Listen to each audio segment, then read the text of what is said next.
आपके तवे में सुई में ना टिकाऊं और आप आराम से शेर सुनने जो पेश करो। भूल कर मातृशक्ति को ये शेर जो है निवेदित है, उनको दे रहा हूं। ये तो उनके साथ ही होता है। भूल कर मुझको पड़े रहते हो सौतन की तरफ,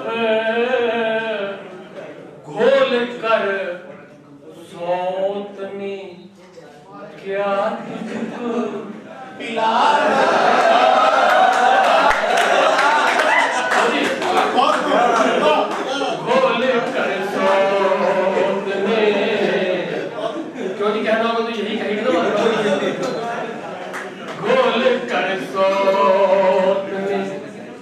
क्या तुझको पिला रखा है। गजल का मक्ता कि अब तो शायर भी जो सुनते हैं तो कहते हैं विजय। क्या कहते हैं? अब तो शायर भी जो सुनते हैं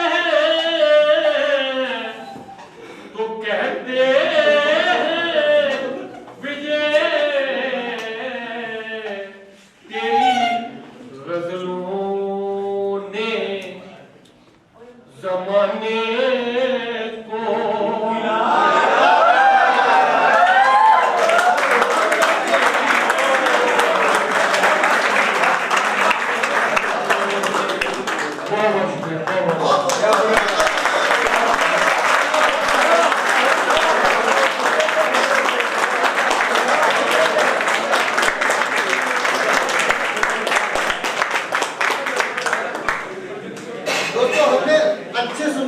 दिया।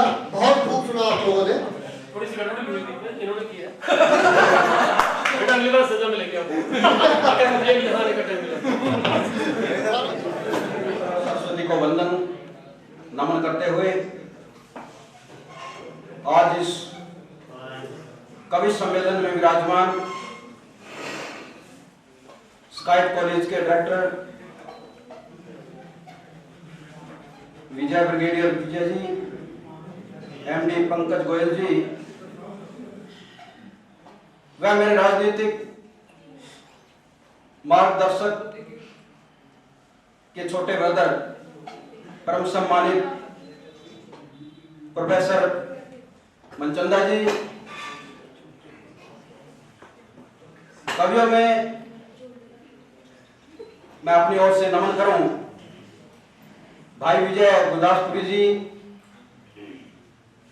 सुबह सिंह सुजान जी, प्रदीप स्वतंत्र जी और परम सम्मानित राजेंद्र शर्मा जी, वह इस कवि सम्मेलन को सुन रहे मेरे सम्मानित ब्रदर व मातृशक्ति। साथियों, आज हमारे बीच में समाज से सुसज्जित वो कड़ी हमारे बीच में आई कवियों के माध्यम से, जिन्होंने हमारी संस्कृति को बेखूबी आप लोगों के बीच में समक्ष और प्रस्तुत किया। कवियों ने आप लोगों को बताने की कोशिश की कि माँ की महत्व क्या होता है, भाई का महत्व क्या होता है, देश का जज्बा क्या होता है, युवाओं का कर्तव्य क्या होता है और उसके साथ साथ प्रेम करने का कर्तव्य क्या होता है। साथियों, मैं उन नेताओं में से नहीं हूं कि आप लोगों का ज्यादा समय लूं, क्योंकि अक्सर हुआ करता है जब भी कोई नेता मंच पे आ जाता है तो पीछे बैठे हुए व्यक्ति कहने लग जाते हैं पकाएगा। साथियों, आप लोग इतने पके हुए हो कि आप लोगों को पकाने की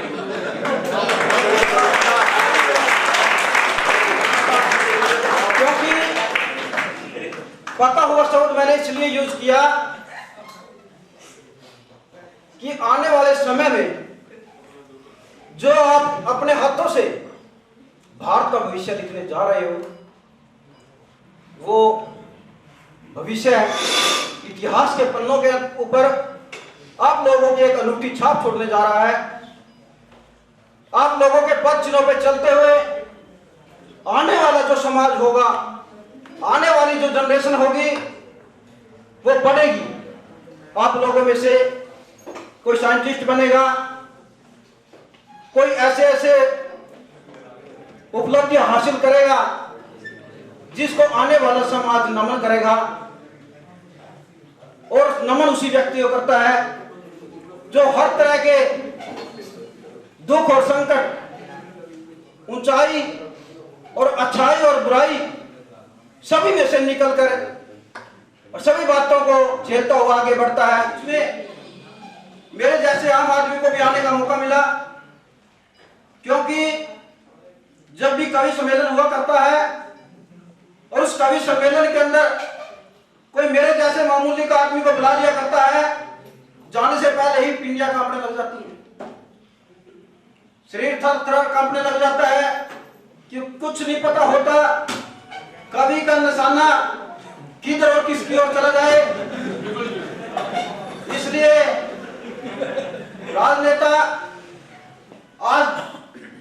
राजनेताओं ने थोड़ा सा पद भ्रष्ट कर दिया। कारण है कुछ हमारे बीच में से ऐसे राजनेता निकल आते हैं जो अपनी मातृभूमि को भी प्यार नहीं करते, उसकी अपेक्षा जो हमारे राष्ट्र को निशाना बना रहे हैं उनको प्यार करने लग जाते हैं। प्यार तो वो भी करते हैं।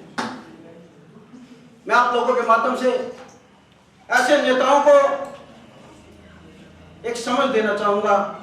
आज स्काउट कॉलेज के होनहार विद्यार्थी आने वाले देश का भविष्य बनेगा, ठीक उसी प्रकार यूएनओ के अंदर भी पढ़ने वाला विद्यार्थी हमारे देश का भविष्य बनता है। जिस प्रकार की सोच आप लोगों की है कि मां भारती के लिए सर्वोच्च न्यौछावर कर दें, काश उन व्यक्तियों की भी, उन विद्यार्थियों की भी ऐसी सोच होती। जब मुख्य अतिथि का बोलने का समय हुआ करता है, वो लंच का टाइम हो जाए। और मैं आप लोगों का ऋणी हूं कि कवियों की कल्पना तो आप लोगों ने सुनी है, मेरी बात भी, मेरी वाणी भी ध्यान से सुन रहे हैं। मैं अपने जीवन में आप लोगों का ऋणी रहूंगा। कवि वो व्यक्ति होता है जिसकी गहराई को मापा नहीं जा सकता, जिस प्रकार से समुद्र की गहराई को मापा नहीं जा सकता। कवि एक वाक्य के साथ साथ वो गहराई तक पहुंच जाया करता है जिस गहराई को कल्पना करने के लिए दिल की जरूरत होती है। साथियों, आप लोगों ने बड़े गहराई से और बड़े दिल से इन कवियों की कल्पना को सुना है। मैं आप लोगों से निवेदन करूंगा, जो आप लोगों ने कवियों की कल्पनाओं को सुना है, उन कल्पनाओं के ऊपर थोड़ा सा अपना जीवन चरित्र भी लगाएं। हम लोग घर से चलते हैं, अपनी मां को नमन करते हैं, मगर यह क्यों भूल जाते हैं हमारी एक मां और भी है। वो मां है भारत मां, जिसके लिए हमारे कुछ साथी 6-6 दिन बर्फ के अंदर दफन रहने के बाद भी मां भारती को नमन करने के लिए जिंदा बाहर निकलते हैं। उस महान आत्मा को मैं दिल से नमन करता हूं और गहरे दिल से धन्यवाद करता हूं। और मैं चाहूंगा कि मेरे को ऐसे ऐसे बढ़िया प्रोग्रामों में आने का मौका परमात्मा दे और आप लोग बुलाएं, क्योंकि ऐसे ऐसे मौके सुनने के बाद व्यक्ति तरोताजा हो जाएगा। मैं बैठा बैठा सोच रहा था और मैं अपने उस अतीत में गया जहां पर कभी हम कॉलेज के अंदर पढ़ते थे और कॉलेज के अंदर अपने प्रोफेसरों से, अपने अभिभावकों से अच्छे अच्छे संदेश सुनने को मिलते थे और उसके साथ साथ थोड़ी बड़ी मस्ती भी कर लिया करते थे। ऐसी मस्ती जब कवियों के माध्यम से आप लोगों के लिए सुनाई गई, उस मस्ती में थोड़े से हम भी झूमे। वाह क्या बात। इसलिए ज्यादा समय न लेता हुआ लंच का समय है, आप लोगों का एक बार दिल की गहराई से बहुत बहुत धन्यवाद। जय मां भारती।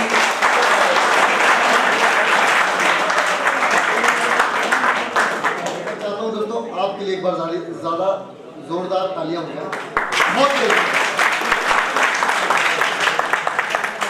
एक बार और अंत में मैं यूं ही जुड़े रहें। धन्यवाद बहुत बहुत।